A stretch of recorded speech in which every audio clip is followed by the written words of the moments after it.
mga kapaputo.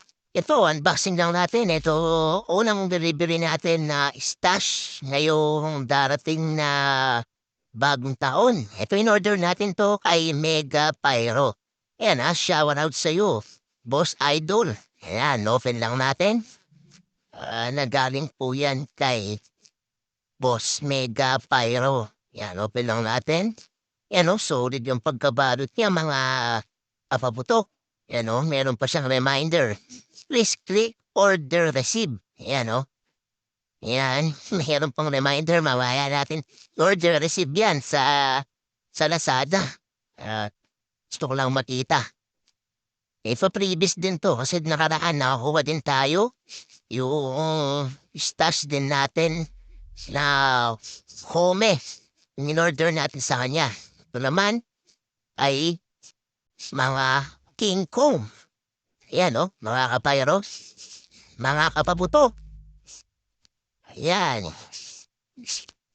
Meron pang sticker ni Mega Pyro. Ayan shout out sa'yo, Idol. Maraming salamat. May previous kaya to. Check natin. Yun, meron na naman previous. Dalawa. Nakakatuwa. Ayan May isang pla-pla at isang 5-star. May previous nga, nadagdagan nga. Yan, tas may sticker ba tayo? Yan bali, yung stash natin, 2 cube ng King Kong. Gawa po niya to mga kapayro, mga kapaputo. Ayan open lang natin para makita natin sila. Yan.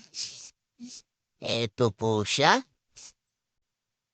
Yan bali, siya po ang gumagawa nito, mga kapaputo. Ayan papagita lang natin. Lada solid yung pagkabalot, talagang nakatape pa. Ayan siya Ayan lang natin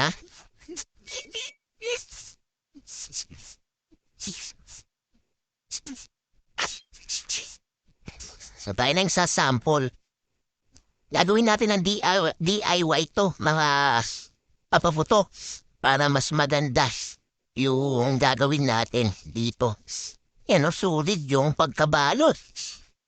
Grabe, parang hindi natin makukuha.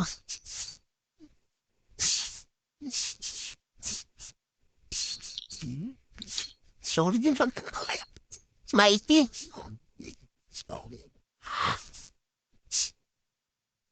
Ayan mga paputok, ito na-open na natin. Bali gawa po yan ni Mega Pyro. Ayan shout out sa'yo, Idol Mega Pyro. Maraming salamat sa pangalawang kuha ko sa inyo. Ito kasi dating nakuha natin sa kanya, ay unang kuha natin sa kanya ay Kome. Ayan mga kapaputok. Ayan, Kome. Yan, bali stash din natin yan. Pero susubukan pa natin, hindi ko pa nasubukan. Ay, bali, itatry din natin yan kay mga pag meron tayo oras, mga kapabusok. Ito, papagita lang natin itong Kome. 3 piraso po yan. Sinubukan ko muna kung legit po siya. Na talagang maganda yung mga items niya.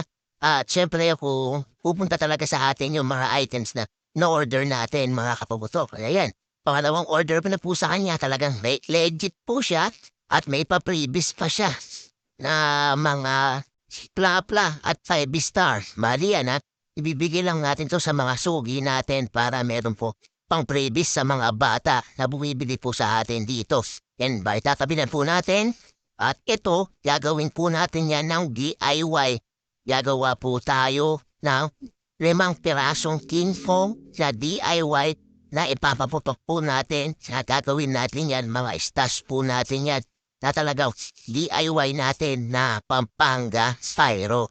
Pero ay papangalanan natin yan ay Goodbye Hamas ang gagawin natin. Susubok pa tayo 10 King Kong na pagsasama-sama natin yung pulbura at ilalagay natin sa isang lalagyan, mga kapaputok. Kaya stay tuned lang kayo sa mga laging pinapakita natin at mga gagawin natin na mga DIY at sa mga stash po natin. Kaya sa mga bago po dyan, pwede pong i-follow niyo po ang ating page, Pampanga Pyro, at meron din tayo sa YouTube na lagi din tayo nag-a-update para ma-follow nyo at ma-subscribe natin ang ating mga channel. Maraming salamat mga kapayro. I-update ko pa kayo sa mga susunod na mga stocks natin.